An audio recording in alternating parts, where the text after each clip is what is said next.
think the key things to look for, though, when you're looking at things, and this goes to case studies as well, especially with private equity, is look at the opportunity. That's the key thing to investing. There has to be an opportunity. But for every opportunity, there's going to have to be challenges. So the key thing is being able to say, can we overcome these challenges to make the most of the opportunity? And then the third thing for me, and this is very much a mid-market thing, but the third thing for me is the management team and the people. Can I work with the people? Do I think that the people understand what the opportunity is? And do I think those people can overcome the challenges? And for me, if you can't tick all of those three boxes absolutely, then the other 687 boxes that need to be ticked, frankly, become irrelevant.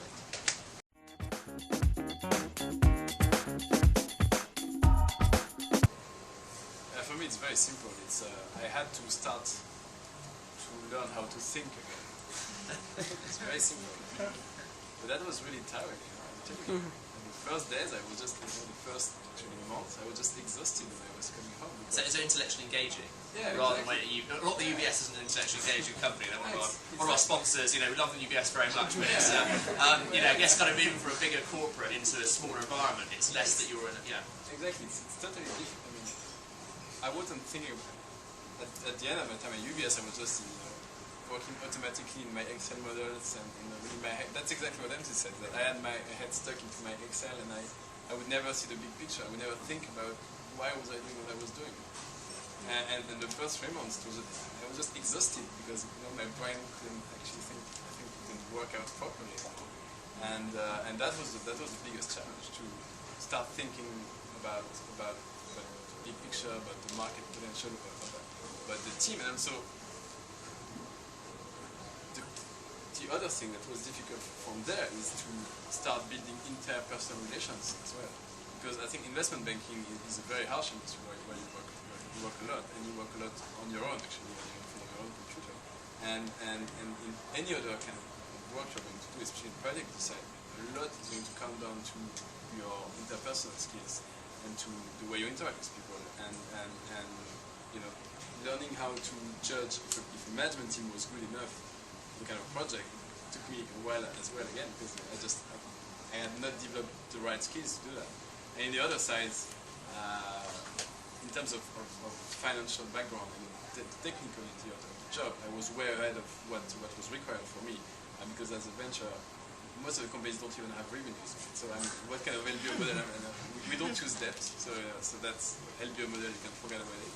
And it doesn't have revenues, so it's really down to the team, and that comes back to the question: what makes a good deal for us as a venture?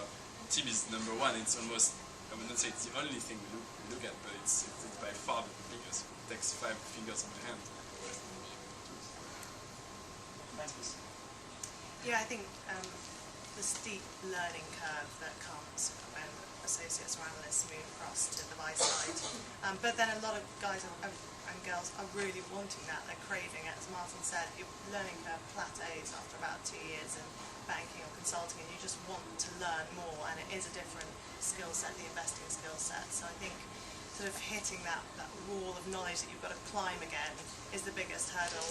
And then you are given a huge amount of responsibility. Teams are much leaner, so you're expected to step up very, very quickly. You're sort of doing the role of a VP in a bank, and that sort of level of maturity is extremely important. I think people make repeat blunders in the first few months, not maybe realising how much responsibility they're being given.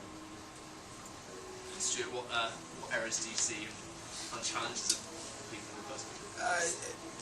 It's probably harder for me to answer that way, but if I go back to when I started, because fundamentally, while I've talked about the industry's changed a lot, the reality is what you do on a day-to-day basis is still the same thing, is make investment decisions.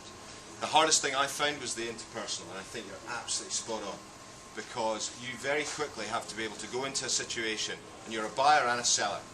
You're sitting with a management team and you're trying to figure out if you want to invest in a business, but you're also trying to convince them that you are the right person to invest in that business. And it's also quite difficult because I think a lot of us, certainly I remember I went back at 25, very confident, very, very confident in what I knew, etc.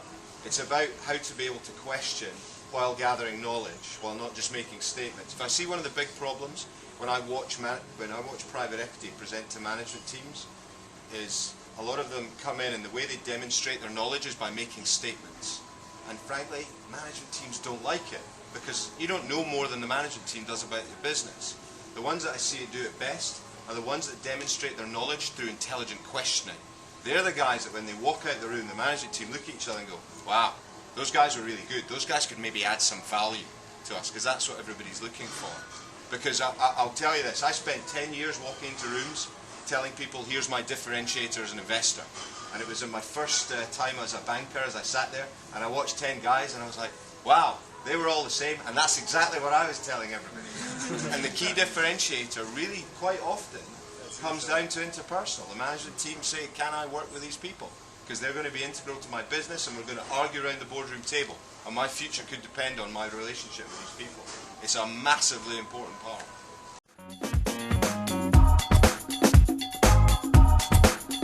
If you look around the private equity industry, year by year that's becoming stronger and stronger. The whole sort of venture philanthropy thing is coming through, but it's not just about, well, let's write a check.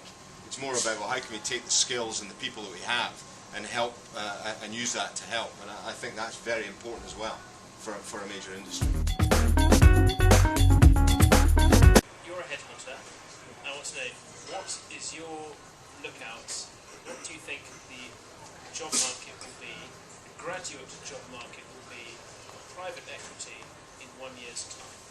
There are a few funds that hire graduates, very few.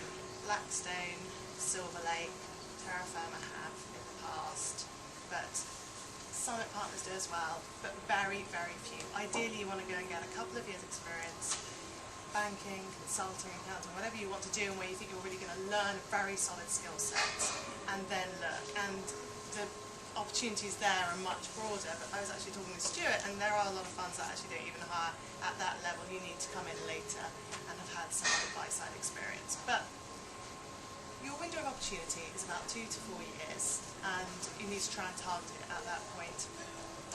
The market's been picking up. I think in a year's time it will continue to improve. The good thing about PE is that they fundraise and hold them for about 5 to 7 years, so they can have a sort of mid-term view on their hiring, unlike hedge funds where it's sort of year to year and it really depends on the annual performance. So I would imagine the market's going to continue to improve. Why do you think that? Because it's been improving this year. There have been some very good fundraisers from the likes of Hellman & Friedman, Blackstone, TPG. Funds are sitting on a lot of capital. TPG have 18 billion at the moment, and they've been relatively conservative. So there's money to spend, they need to invest it, that's their mandate, and they need junior people to be involved on the deal teams. There's a lot of work to be done. If I guess still add my answer, we are hiring at the moment. So, You have to give you a bodyguard.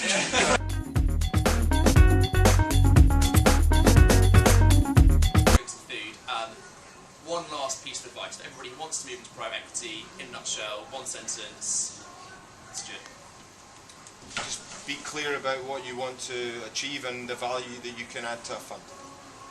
Pepsi. Do your preparation. Preparation. be nice to your headhunters.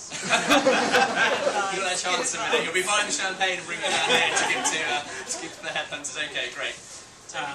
Work as hard as possible and try and be as clever as possible. Fantastic. Let's go out and round